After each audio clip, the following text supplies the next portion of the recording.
तुम्ही हलक्यात घेतलं, मला तुम्ही लाईट घेतलं, मी तुम्हाला एवढं टाईट केलं की तुमची खुर्ची आणि सगळं गायब केलं. एकनाथ शिंदेला तुम्ही हलक्यात घेतलं. एकनाथ शिंदे हा बाळासाहेबांचा सैनिक आहे, आनंद दिघे साहेबांचा चेला आहे. आणि जेव्हा तुम्ही 2019ला आम्हाला तुम्ही गद्दार म्हणताय, 2019ला शिवसेना भाजपा युतीचं गठबंधन म्हणून आपण निवडणूक लढवली. एकीकडे बाळासाहेब, दुसरीकडे मोदी साहेबांचा फोटो लावून, आणि लोकांनी मॅन्डेट दिलं, लोकांनी बहुमत दिलं. शिवसेना भाजपा युतीला सरकार बनवण्यासाठी सरकार कुणाबरोबर बनवायला पाहिजे होतं? कुणाबरोबर बनवायला पाहिजे होतं? बनवलं कुणाबरोबर?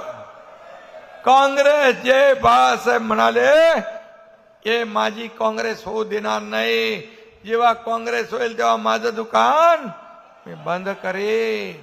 तुम्ही काँग्रेसच्या मांडीवर बसले स्वतःच्या खुर्चीसाठी, सत्तेसाठी. तुम्ही भारतीय जनता पार्टीच्या पाठीत खंजीर बसला. बाळासाहेबांचे विचार तोडून मोडून टाकले, बाळासाहेबांची बेईमानी केली, या महाराष्ट्रातल्या जनतेची बेईमानी केली, त्यांच्याशी विश्वासघात केला. मग खरा गद्दार कोण? मी बोलत नाही, तुम्ही सांगा.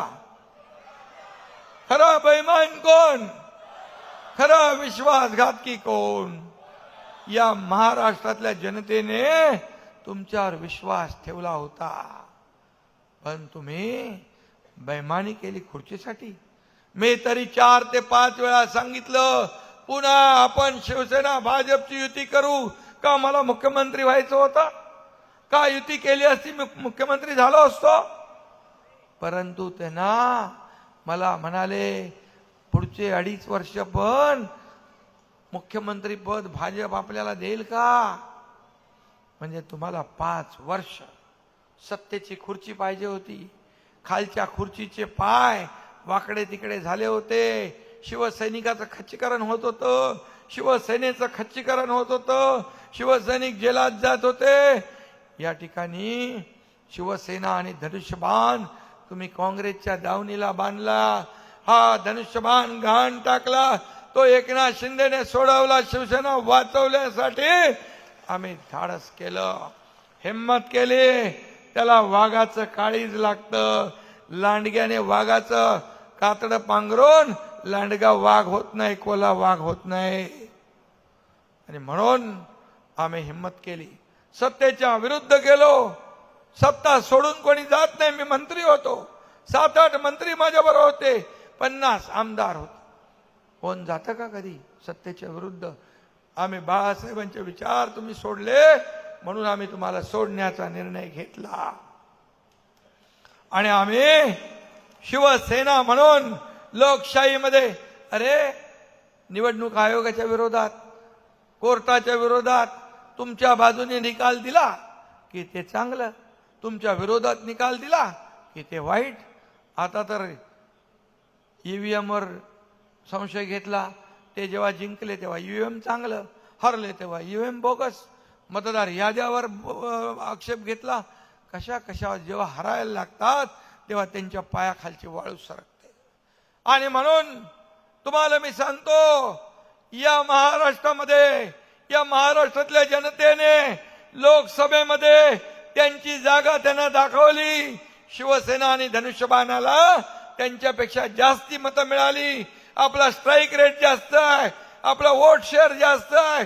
कोकणातून मी आलो होता, कोकणामध्ये लोकसभेला एकही जागा नाही, सगळं सुपडा साप. ठाण्यामध्ये म्हणाले ठाणा हा आमचा गड आहे. गड झाला, लोकांनी ध्वस्त करून टाकला. संभाजीनगर म्हणाले आमचा गड आहे. अरे संभाजीनगरचा तुमचा उमेदवार जिंकला तर नाहीच, पण 2ऱ्या नंबरला नाही 3ऱ्या नंबरला आला. या एकनाथ शिंदेला लोकांनी भरभरून मतदान केलं, महायुतीला मतदान केलं आणि धनुष्यबाणाला मतदान केलं. म्हणून मी आपल्याला सांगतो की माझ्या लाडक्या बहिणी इकडे बसल्या, या लाडक्या बहिणी यांची योजना आम्ही केली. तुम्ही काय केलं?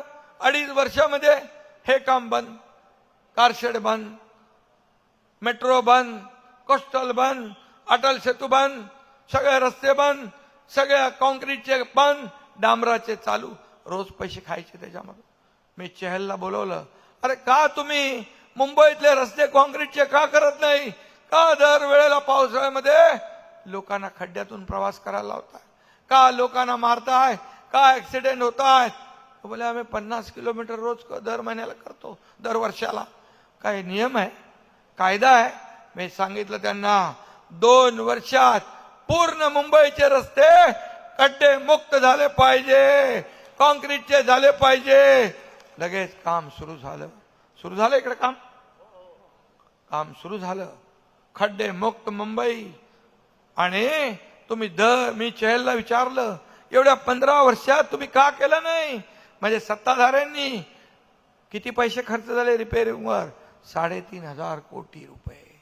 3,500 कोटी रिपेअरिंगवर. कुणाचे पैसे?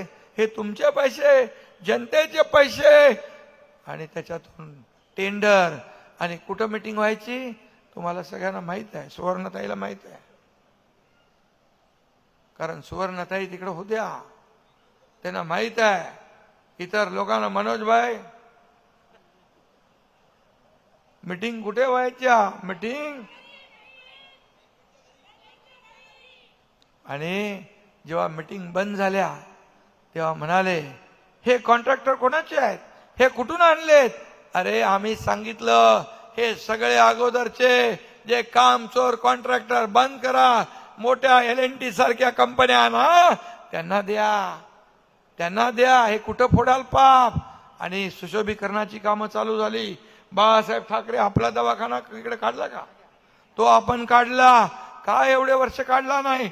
मोफत ट्रीटमेंट, मोफत चेकअप. हॉस्पिटल, मला सुवर्णताई म्हणाल्या एक हॉस्पिटल पाहिजे. किती बेडचं केलं?